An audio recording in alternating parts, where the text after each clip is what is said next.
నమస్తే, welcome to NSTV news. ముందుగా ముఖ్యాంశాలు. శాసనసభ పక్షనేత మహేశ్వర్ రెడ్డి మాట్లాడుతూ కామారెడ్డి పట్టణంలో శాసనసభ సభ్యునిపై ఇలాంటి ఘటనలు జరిగితే సామాన్యుల పరిస్థితి ఏంటని ప్రభుత్వాన్ని ప్రశ్నించారు.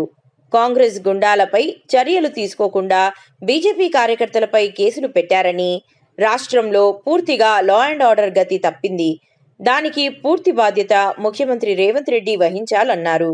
రాష్ట్రంలో బీజేపీ బలపడుతుంది అనడానికి ఇటీవల జరిగిన ఎన్నికలే సూచిక అన్నారు. రాబోయే రోజుల్లో బీజేపీ పార్టీని గెలిపించే దిశగా ప్రజలు కదులుతున్నారని అన్నారు.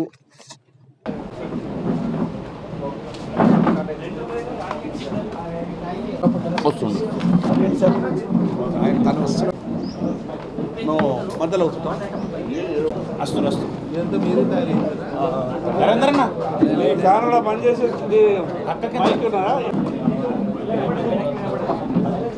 మైక్ మీకు ఎట్లా ఇప్పుడు మైక్ తోటి వాయిస్ బ్రేక్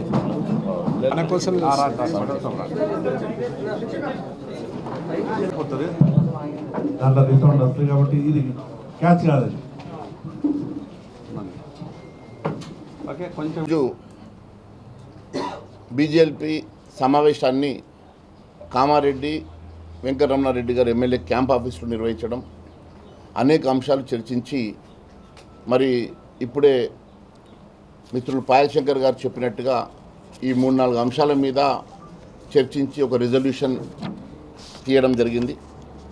ఇప్పుడు ఈ రాష్ట్రంలో లా అండ్ ఆర్డర్ పూర్తిగా వైఫల్యం చెందినని, అదే మాదిరిగా మరి రైతుల్ని ఆదుకోవాలని రైతు బీమా పథకాన్ని ప్రవేశపెట్టిన అంశం మీద, మరి అదే మాదిరిగా హైడ్రా అంశంలో కూడా నిర్వాసితుల్ని ఇబ్బంది పెడుతున్నటువంటి రాష్ట్ర ప్రభుత్వము మరి పూర్తిగా అన్ని అంశాలలో వైఫల్యం చెందిన అంశాల మీద చర్చించడం జరిగింది. మరి ముఖ్యంగా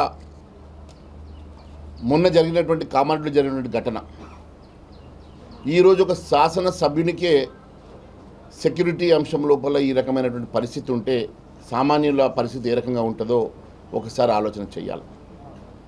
ఈరోజు వెంకటరమణారెడ్డి గారి మీద కక్ష సాధింపుతో మరి వారి మీద జరిగినటువంటి దాడి, కామారెడ్డిలో వారు రేవంత్ రెడ్డి గారిని ఓడించి ఎమ్మెల్యేగా గెలుపొందారు. మరి ఈ ప్రాంతంలో వారికి సెక్యూరిటీ ప్రొవైడ్ చేయకుండా కాంగ్రెస్ గుండాలు వారి మీద దాడి యత్నం చేయడం, మరి దాడి యత్నం చేసినటువంటి వ్యక్తుల మీద, కాన్స్పిరసీ ఉన్నటువంటి వ్యక్తుల మీద కేసులు పెట్టకుండా మరి 5 భారతీయ జనతా పార్టీ నాయకుల్ని, కార్యకర్తలను అరెస్ట్ చేసి రిమాండ్ చేసి మిగిలిన 3 మీద కేసులు చేసినటువంటి ఈ ప్రభుత్వం ఇది కక్ష సాధింపు కాదని అడుగుతా ఉన్నాం. ఈరోజు ఇక్కడే కాదు, బాన్స్వాడలో జరిగినటువంటి సంఘటన, నాగర్ కర్నూలు జరిగినటువంటి సంఘటన చూస్తూ ఉంటే ఈ రాష్ట్రంలో పూర్తిగా లా అండ్ ఆర్డర్ గతి తప్పింది. పూర్తిగా ఇక్కడ లా మినిస్టర్ కూడా ఈ హోమ్ మినిస్టర్ కూడా లేకుండా ఈ రాష్ట్రంలో ఎక్కడ కూడా మరి శాంతి భద్రతలకు భంగం వాటిల్లే విధంగా అనేకమైనటువంటి ఘటనలు ఈ మధ్య మనం చూస్తూ ఉన్నాం. మరి ఇదన్నిటికీ కూడా రేవంత్ రెడ్డి గారు బాధ్యత వహించాలి. కామారెడ్డిలో ఎమ్మెల్యే గారి మీద జరిగిన దాడికి కూడా ముఖ్యమంత్రి రేవంత్ రెడ్డి గారు బాధ్యత వహించాలని చెప్పి భారతీయ జనతా పార్టీ డిమాండ్ చేస్తూ ఉన్నది. అదే మాదిరిగా ఈరోజు బీజేపీ ఇంకో విషయం కూడా, కేంద్ర ప్రభుత్వం ప్రవేశపెట్టినటువంటి బడ్జెట్ కూడా ఈరోజు దేశ అభివృద్ధి కోసం, సంక్షేమం కోసం పెద్దపీట వేసి దేశంలో ఒక ఆదర్శవంతమైనటువంటి బడ్జెట్ ప్రవేశపెట్టినటువంటి నరేంద్ర మోడీ గారికి ధన్యవాద తీర్మానాన్ని కూడా ఈరోజు మేము బీజేపీలో మరి తీర్మానం ప్రవేశపెట్టడం జరిగింది. క్షేత్రస్థాయిలో తెలంగాణలో భారతీయ జనతా పార్టీ బలోపేతం చెందుతున్న దానికి మొన్న జరిగినటువంటి సర్పంచ్ ఎన్నికలు కానివ్వండి, మరి మొన్న జరిగినటువంటి కౌన్సిల్ ఎన్నికల్లో కూడా, మున్సిపల్ కౌన్సిల్ ఎన్నికల్లో కూడా అనేక స్థానాలు గతంలో కన్నా అత్యధిక స్థానాలు గెలవడమే కాకుండా అనేక సీట్లలో నేరుగా కొంతమంది నాయకులు ఓడిపోయినప్పటికీ Bharatiya Janata party vote share కానివ్వండి, పర్ఫార్మెన్స్ కానివ్వండి మరి చాలా మెరుగుపడి ఖచ్చితంగా రేపు జరిగేటువంటి 2028 ఎన్నికల్లో, జనరల్ ఎన్నికల్లో భారతీయ జనతా పార్టీ తెలంగాణ రాష్ట్రంలో అధికార దిశగా పరిగెడుతూ ఉన్నది. ఖచ్చితంగా రేపు తెలంగాణ ప్రజలు భారతీయ జనతా పార్టీని ఆశీర్వదించడానికి సిద్ధంగా ఉన్నారు. మరి భారతీయ జనతా పార్టీ కూడా మరి అదే దిశలో ప్రయాణిస్తూ ఉన్నదని చెప్పి నేను తెలియజేస్తూ ఉన్నాం.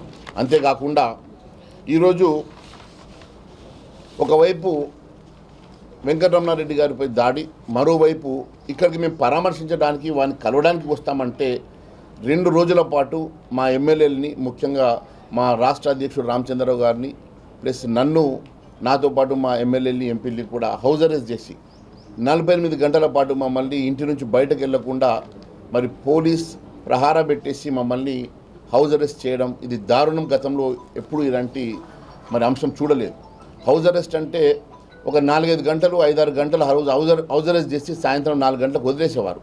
కానీ అలా కాకుండా 2 రోజులు కంటిన్యూస్గా మమ్మల్ని మరి గృహ నిర్బంధంలో పెట్టి మమ్మల్ని బయటకు వెళ్లకుండా మమ్మల్ని ఇబ్బంది పెట్టినటువంటి రాష్ట్ర ప్రభుత్వము కేవలం చేసిన తప్పిదాలను కప్పిపుచ్చుకోవడానికి వారు ఈ రకమైనటువంటి ఎదురుదాడి చేసేటువంటి ప్రయత్నం చేస్తూ ఉన్నారు. ప్రజలు గమనిస్తూ ఉన్నారనే సంగతి తెలియజేస్తూ ఉన్నాను. ఎందుకంటే ఇచ్చిన హామీలు నెరవేర్చలేని ప్రభుత్వం, ప్రజల్ని మోసం చేసి అనేకమైనటువంటి హామీలు ఇచ్చి గద్దెనెక్కినటువంటి రాష్ట్ర ప్రభుత్వం పూర్తిగా వైఫల్యం చెంది ఈరోజు ప్రజలకు సమాధానం చెప్పుకోలేనటువంటి పరిస్థితుల్లో ఎదురుదాడికి పాల్పడుతూ ఉన్నది.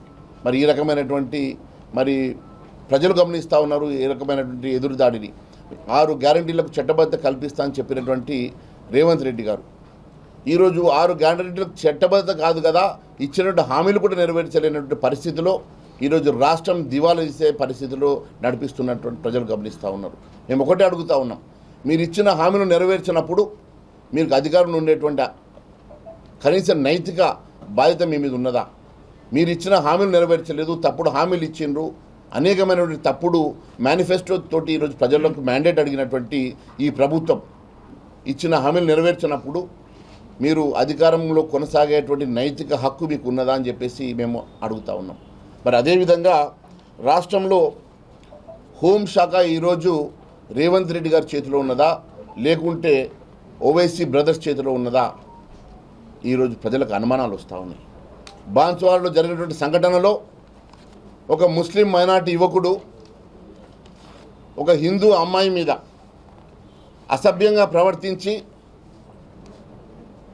మరి ఆయనను అరెస్టు చేయమని చెప్పేసి భారతీయ జనతా పార్టీ కార్యకర్తలు అడిగినందుకు భారతీయ జనతా పార్టీ కార్యకర్తలను అరెస్ట్ చేశారు తప్ప ఇప్పటి వరకు ఆయన మీద కేసు నమోదు చేయలేదు. ఆయనను ఈరోజు మరి అరెస్ట్ చేసినట్టు చేసి వదిలేశారు.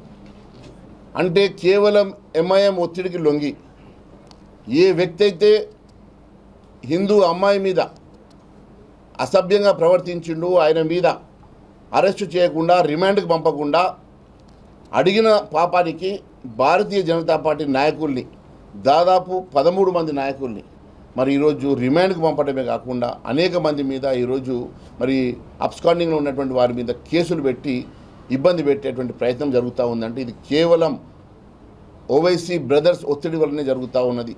ఈరోజు ఓవైసీ బ్రదర్స్ చెప్తా ఉన్నట్టుగానే స్టీరింగ్ మా చేతిలో ఉందని వారు ఎట్టయితే చెప్తా ఉన్నారో అదే మాదిరిగా ఈరోజు కాంగ్రెస్ పార్టీ హోంశాఖను పూర్తిగా ఓవైసీ బ్రదర్స్కి అప్పచెప్పి ఈరోజు నిష్ఠూరంగా ఉన్నటువంటి ముఖ్యమంత్రి రేవంత్ రెడ్డి గారు దీనికి సమాధానం చెప్పని అడుగుతూ ఉన్నాం. ఈరోజు హిందువుల మనోభావాలు దెబ్బతినే విధంగా అసభ్యంగా ప్రవర్తించడమే కాకుండా మీరు బోధనలో చూశారు, స్కూల్కి వెళ్ళేసి నమాజ్కి మాకు ఒక రూమ్ ప్రత్యేకంగా కావాలని చెప్పి అడుగుతున్నారు. అదే మాదిరిగా ఈరోజు ఒక అమ్మాయి హిందూ దేవత పాటలు పెట్టుకుంటే దానికి చులకన చేసి అసభ్యంగా ప్రవర్తించడం వారి మీద కేసులు చేయరు. మీరు నాగర్ కర్నూలులో జరిగిన పరిస్థితి చూడండి. అదే మాదిరిగా నిర్మల్లో చూడండి, నిర్మల్లో కూడా మన పేరెంట్స్ తోటి ఒక అమ్మాయి బయటకు వెళ్తూ ఉంటే అక్కడ కూడా అసభ్యంగా ప్రవర్తించిన వీడియోలు బయటకు వచ్చాయి. ఇప్పటి వరకు వారి మీద కూడా కేసులు పెట్టలేదు. ఈ రకంగా పూర్తిగా ఈ రాష్ట్ర ప్రభుత్వం శాంతి భద్రతలను గాలికి వదిలేసి ఓవైసీ బ్రదర్స్కి తాకట్టు పెట్టినట్టుగా స్పష్టమవుతూ ఉన్నది. దీనికి ముఖ్యమంత్రి గారు సమాధానం చెప్పాలని చెప్పేసి మేము అడుగుతూ ఉన్నాం. అదే కాకుండా ఇచ్చినటువంటి అనేకమైనటువంటి హామీలు, మొన్న జరిగినటువంటి వడగళ్ల వానల్లో అనేకమైనటువంటి రైతుల పంట నష్టం జరిగితే కనీసం ఎన్యుమరేషన్ కూడా ఇప్పటివరకు ఆదేశాలు జారీ చేయలేదు. మరి ఇప్పుడే మిత్రుడు పాయల్ శంకర్ గారు చెప్పినట్టుగా మేము ఇప్పుడే బీజేపీలో తీర్మానం చేసి ఖచ్చితంగా రైతు బీమా అమలు చేయాలని రైతులను ఆదుకోవాలని చెప్పేసి మేము డిమాండ్ చేస్తూ ఉన్నాం. ఈ అంశం మీద ఖచ్చితంగా రేపు అసెంబ్లీలో కూడా మేము ఈ సబ్జెక్ట్ టేకప్ చేయడమే కాకుండా ముఖ్యమంత్రి గారిపై ఒత్తిడి తీసుకొస్తాం. రైతులను ఆదుకోవాల్సిన ప్రభుత్వం ఒకవైపు రైతు బంధు ఇవ్వదు, మరోవైపు ఇటువంటి అకాల వర్షాలకు జరిగినటువంటి పంట నష్ట పరిహారం ఇవ్వదు. అదే మాదిరిగా ఈ రైతులని కేంద్ర ప్రభుత్వం ఇచ్చేటువంటి ఫసల్ బీమా యోజనలో మరి రాష్ట్ర ప్రభుత్వము పార్టిసిపేట్ చేయదంటే ఇది రైతుల్ని గోసపుచ్చుకోవడం కాక ఇంకొకటి ఏమన్నా ఉన్నదా అని అడుగుతా ఉన్నాం. కేవలం రైతులను ఇబ్బంది పెట్టి రైతులకు ఇచ్చిన హామీలు నెరవేర్చక రైతులను ఆదుకోకుండా ఈ ప్రభుత్వం పూర్తిగా వైఫల్యం చెందుతున్న సంగతి మేము తెలియజేస్తూ ఉన్నాం. అంతేకాకుండా హామీలను అటకెక్కించి ఈరోజు మరి ప్రజల మనోభావాలతోటి ఆటలాడుకున్నటువంటి ఈ రాష్ట్ర ప్రభుత్వం వెంటనే ఇచ్చిన హామీలు నెరవేర్చాలని అన్ని వర్గాల ప్రజానీకానికి, యువతకి, మహిళలకి, విద్యార్థులకి, రైతన్నలకి అనేక మందికి ఇచ్చినటువంటి హామీలు నెరవేర్చాలని భారతీయ జనతా పార్టీ డిమాండ్ చేస్తూ ఉంది. ముఖ్యంగా ఉద్యోగులకి, విశ్రాంతిత ఉద్యోగులకి, ఉద్యోగ ఉపాధ్యాయులకి వెంటనే వారి పెండింగ్ బిల్స్ని వెంటనే అమలు చేయాలని, రిలీజ్ చేయాలని, అదే మాదిరిగా మరి నిరుద్యోగ యువతని మీరు వెంటనే ఉద్యోగ కల్పన చేసి వారికి ఇస్తామన్నటువంటి 4,000 రూపాయల స్టైఫండ్ని వెంటనే రిలీజ్ చేయాలని చెప్పి భారతీయ జనతా పార్టీ డిమాండ్ చేస్తూ ఉన్నది. మరి అనేకమైనటువంటి అంశాలను ఖచ్చితంగా రేపు మేము మరి అసెంబ్లీలో తప్పకుండా మాట్లాడతాము. మరి అదే కాకుండా ఈరోజు బీజేపీ తీసుకున్నటువంటి తీర్మానాలని రేపు అసెంబ్లీలో కూడా మేము ఖచ్చితంగా ప్రస్తావించడమే కాకుండా ప్రభుత్వంపై ఒత్తిడి తీసుకొచ్చేసి మరి ఇదే మాదిరిగా మళ్ళీ నెక్స్ట్ బీజేపీ మీటింగ్ కూడా మరి ఇంకొక జిల్లాలోనే మేము మరి నిర్వహించడం జరుగుతుంది. మరి ఖచ్చితంగా రేపు 7వ తారీఖు రోజు ఆదిలాబాద్లో జరగబోయేటువంటి మరి రైతు బీమా కోసము, పంటల బీమా కోసము రైతుల దగ్గర నుంచి మేము స్వీకరించబోయేటువంటి అప్లికేషన్ దరఖాస్తులని మరి ఆదిలాబాద్ నుంచి మొదలుపెట్టి అక్కడ పాయలశంకర్ గారి నియోజకవర్గం నుంచి మొదలుపెట్టేసి రాష్ట్ర వ్యాప్తంగా ఇలాంటి కార్యక్రమాలను ముందుకు తీసుకెళ్తామని తెలియజేసుకుంటూ ఈ అవకాశం ఇచ్చినందుకు ధన్యవాదాలు తెలియజేస్తాం. ఇప్పుడు ప్రస్తుతానికి ఆదిలాబాద్లో 7వ తారీఖు రోజు స్టార్ట్ చేసేసి దాని తర్వాత అసెంబ్లీ లోపల ఎన్ని జిల్లాలు మేము చేయగలుగుతాం అన్ని జిల్లాలు చేస్తాం. తర్వాత కూడా ఈ కార్యక్రమాన్ని ముందుకు తీసుకెళ్తాం. ఢిల్లీ లిక్కర్ కేసులో క్లీన్ చిట్ ఇచ్చింది సిబిఐ. దాని విషయంలో బీజేపీ స్టాండ్ ఏంటంటే వాళ్ళు ఆరోపణలు చేసి రాజకీయ ప్రేరేపిత కుట్ర అనేది. చూడండి, ఎప్పుడైనా సరే ఈ న్యాయస్థానాలు తీసుకునేటువంటి దాని మీద మనం మాట్లాడడము అది సమంజసం కాదు. మరి ఒక చట్టం తన పని తను చేసుకోబోతుంది. మరి దాని మీద ఈ ఆధారాలతోటి మరి డిపార్ట్మెంట్స్ కేసెస్ పెట్టినాయో మరి దేని మీద మరి సాక్ష్యాధారాలతోటి మరి ఈరోజు కోర్ట్స్ డిసైడ్ చేసిందో అది ఈరోజు ఇక్కడ మాట్లాడడం బికాజ్ అది సబ్ జ్యుడిషియరీ అవుతుంది కాబట్టి ఆ విషయం ప్రస్తావించడం. లాస్ట్ టైం వారు బడ్జెట్ అలొకేషన్ చేసినటువంటి ఫండ్స్ని పూర్తిగా వినియోగిస్తలేరు. మరి బీసీలకు ఇస్తామని చెప్పినటువంటి ఫండ్స్ కానివ్వండి, ఎస్సీ ఎస్టీలకు ఇస్తామన్నటువంటి ఫండ్స్ కానివ్వండి పూర్తిగా వాళ్ళు ఖర్చు చేయలేకపోయినరు. మరి ఎక్కడ కూడా ఈ రాష్ట్రము మరి అన్నీ కూడా గోప్యంగా ఉంచుతూ ఉన్నది. ఈవెన్ జీవోలను కూడా మరి అన్ని గోప్యంగా ఉంచుతూ ఉన్నది. ఏవి కూడా మరి పబ్లిక్ డొమైన్లో పెట్టడం లేదు. మరి అనేకమైనటువంటి అవకతవకలతోటి రాష్ట్ర ప్రభుత్వం ఇచ్చినటువంటి ఏ ఒక్క హామీ నెరవేరుస్తలేదు. మరి అలొకేట్ చేసినటువంటి బడ్జెట్ కూడా పూర్తి స్థాయిలో ఖర్చు చేయకపోవడం ఇవన్నీ కూడా మేము డెఫినెట్గా ప్రస్తావిస్తాం. అనేకమైనటువంటి అంశాలు కూడా ప్రజల దృష్టికి తీసుకొస్తాం.